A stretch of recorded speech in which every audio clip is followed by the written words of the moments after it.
Assalamualaikum warahmatullahi wabarakatuh. Sambil duduk di balkoni rumah saya ini, ingin saya menyambung penjelasan buku panduan akidah dan ibadah ketika sakit. Sekarang kita masuk ke muka surat 200 dalam bab tayamum. Cuma tayamum ni, dalam subjek tayamum ni, saya telah sebelum ini membuat 2 video. Satu yang lebih panjang, tayamum ketika masuk hutan. Apa cerita masuk hutan? Bila pergi camping, bila pergi hiking. Jadi kita sebenarnya boleh bertayamum juga meskipun ada air. Macam mana tu? Jemput tonton video tersebut. Kemudian ada pula video kedua di mana saya terangkan tentang tayamum ketika di dalam kapal terbang sebagai alternatif kepada berwudu. Jadi sudah ada 2 video yang agak panjang tentang tayamum beserta dengan dalil-dalilnya. Maka sekarang ini untuk tayamum bagi pesakit, saya rasa saya tak perlulah mencerita dengan panjang lebar. Cukuplah saya mengulang kaji poin-poin penting ya. Baik, poin pertama ialah tayamum ini ialah satu kemudahan bagi umat Islam. Maka jika kita jumpa pandangan ataupun agamawan yang menerangkan tayamum dengan sekian syaratnya,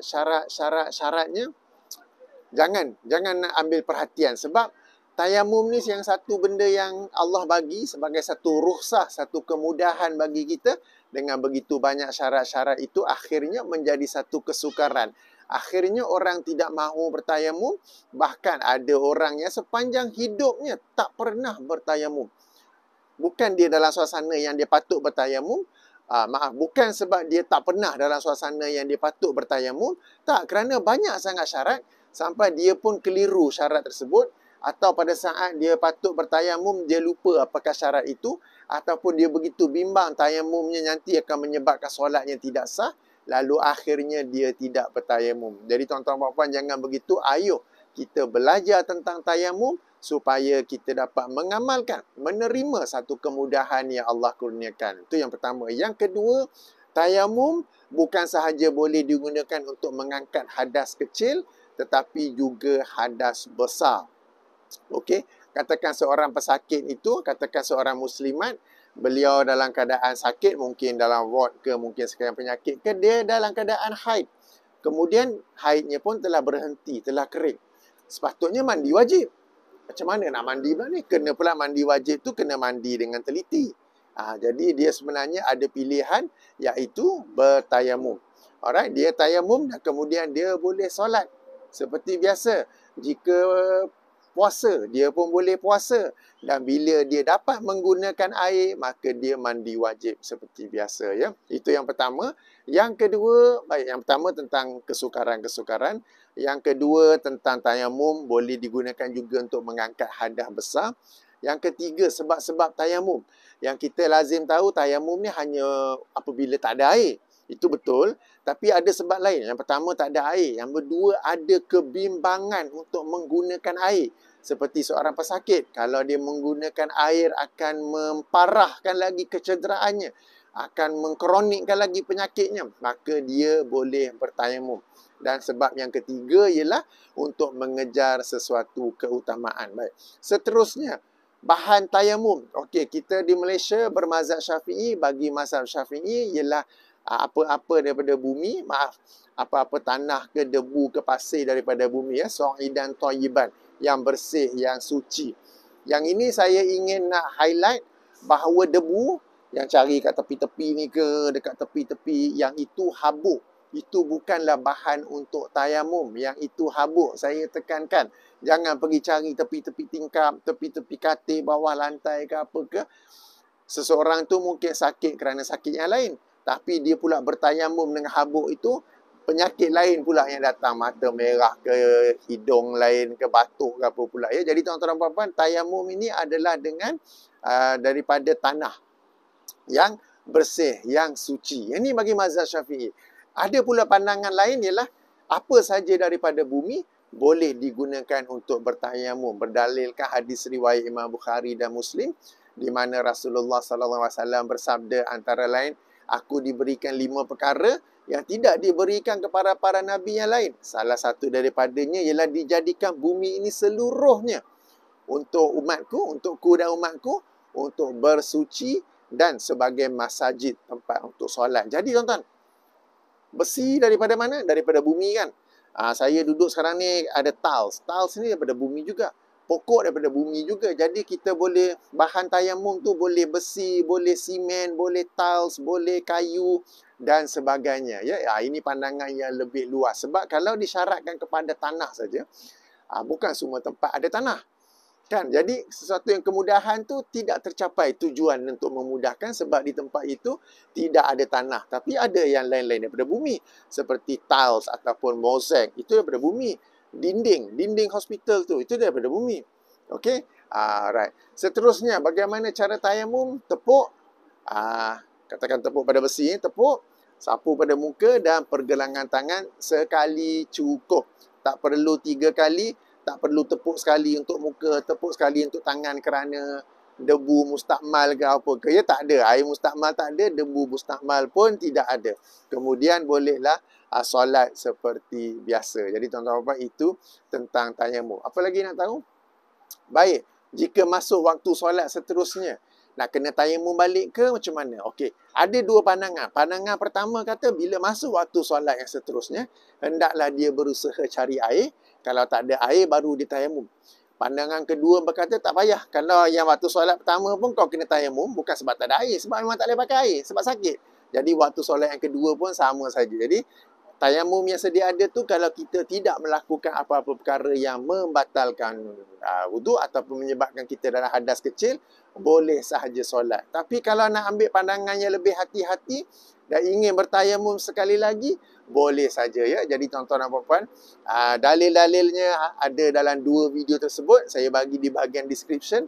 Ada juga dalam buku saya ini, Panduan Akidah dan Ibadah Ketika Sakit. Okey, ringkas saja. Sebelum berakhir, dalam video yang lepas dalam siri ini, saya ada terangkan bahawa salah satu cara untuk solat ialah jamak syuri. Jamak syuri ini ialah kita mengakhirkan satu waktu dan mengawalkan satu waktu solat. Sebagai contoh, seseorang itu dia solat zuhur. Okay? Sekarang ini asar 4.50 petang. Maka dia solat zuhur 4.40 petang. Dan masuk saya asar, dia terus solat asar 4.50 petang. Maghrib dan isyak pun sama, jamak syuri. Yang ini dia mengakhirkan waktu maghrib. Katakan sekarang ini isyak 8.40. Maka dia solat maghrib 8.30 malam. Dan 8.40 masuk isyak, dia terus solat. Okey? Dan dia, dengan itu, dia boleh satu wuduk saja. Jadi, dia tak perlu mengambil wuduk berulang kali. Maknanya satu wuduk, dia zuhur dengan asar. Satu wuduk, dia maghrib dengan isyak. Dan satu lagi wuduk untuk solat subuh. Lalu ada penonton yang bertanya, apakah dalil untuk jamak syuri? Okey, ini persoalan yang bagus. Dalilnya ialah hadis riwayat Imam Tirmizi dalam kitab sunannya, hadis nombor 128. Dan berkata Imam Tirmizi, hadis itu hasan sahih ya, tentang Hamnah binti Jahsh. Yang beliau ini mengalami pendarahan ataupun darah istihadah. Maka antara yang diterangkan oleh Rasulullah SAW ialah jamak syuri. Jadi jamak syuri ini, walaupun itu untuk kias darah istihadah, maka kita boleh kiaskannya kepada apa-apa penyakit lain. Di mana seseorang itu ada penyakit, dia tidak ada kemudahan untuk ambil wuduk berulang kali 5 kali sehari, maka dia ada kemudahan dengan wuduk 3 kali sehari saja. Ya. Yang ini untuk solat subuh. Satu lagi untuk zuhur dan asar yang dia buat jamak syuri, dan satu lagi untuk maghrib dan isyak yang dia buat jamak syuri ya. Okey, hadis riwayat Imam Tirmizi. Okey, sedikit penjelasan tambahan ya. Okey, tentang darah istihadah. Yang ni tak ada tanya, tapi alang-alang kat sini ni saya cerita je lah. Bagi seorang wanita yang dia memiliki haid yang tetap dan dia pun tahu bila haidnya bermula, katakan haidnya biasanya 7 hari. Pada hari ke-8 dia lihat masih ada pendarahan, maka itu sudah darah istihadah. Maka dia mandi dan dia boleh solat puasa seperti biasa. Selepas mandi, setiap kali dia hendak solat, dia mengambil wuduk. Dia mengambil wuduk dan kemudian terus solat. Jika dia sedang solat berlaku darah yang keluar lagi, ia tidaklah membatalkan wuduk tersebut. Dia tidak membatalkan wuduk, dia boleh terus solat. Cuma masuk solat, waktu solat yang lain, dia ambil wuduk dan solat, ya. Ini bagi kes wanita yang dia tahu haidnya start bila, berakhir bila, dan dia pun confirm ini darah istihadah. Ini yang pertama. Yang kedua, bagi wanita yang dia keliru, dia tak pasti yang ni darah haid ataupun darah istihadah. Dia punya haid memang tak tetap. Kadang 6 hari, kadang 9 hari, kadang 3 hari. Ataupun apa-apa faktor lain yang menyebabkan dia ragu-ragu apakah ini haid ataupun istihadah. Maka inilah kes daripada Hamnah binti Jahsy tadi yang Rasulullah terangkan bahawa dia untuk jamak syuri, dia mandi. Dia mandi, kemudian dia zuhur dan asar. Zuhur awal waktu, asar akhir waktu. Untuk maghrib dan isyak, dia mandi juga. Tapi maghrib akhir waktu, asar awal waktu. Ini sebab dia tidak pasti sama ada yang itu tu dia sudah bersih daripada haid ataupun sudah masuk istihadah. Jadi dia confused di situ, ya. Boleh rujuk dalam hadis Sunan Tirmizi tu, hadis nombor 128, lihat penjelasan selepas hadis tu. Istimewanya kitab Sunan Tirmizi ni oleh Imam Abu Isa At-Tirmizi, kebanyakan hadis ataupun banyak juga hadis-hadis yang setelah mengemukakan hadis itu, Imam Tirmizi menerangkan darjatnya, kemudian dia menerangkan kefahaman para ulama terhadap hadis tersebut. Okay? Jadi diterangkan hadis ini, sebahagian ahli ilmu mengamalkannya, sebahagian ahli ilmu berkata sekian. Jadi hadis yang 128 Sunan At-Tirmizi itu, setelah hadis itu pun diterangkan. Okey, kes macam manakah yang seseorang tu untuk setiap solat dia mandi, dia tidak buat jamak syuri, dan dalam kes yang macam manakah dia kena mandi dan dia buat jamak syuri. Yang ini bagi kes wanita yang dia ragu-ragu atau tidak jelas baginya sama ada masih haid ataupun istihadah. Yang ini sebagai penjelasan tambahan, ya. Kitab Sunan Tirmizi selalu satu kitab hadis favourite saya, sebab setelah itu dijelaskan pandangan para ulama generasi salaf, generasi awal. Okey, bagaimana hukum atau fiqh ataupun kefahaman daripada hadis tersebut. Baik, moga-moga membantu. Kita jumpa lagi dalam bab seterusnya. Yang ini bila kita sudah pun membersihkan diri daripada hadas kecil, hadas besar, kita hendak solat pula, ya. Jadi bagaimana untuk solat ketika sakit. Okay, berserta dengan dalil-dalilnya. Solat duduk, menghadap kiblat, macam mana, apa semua tu, ya.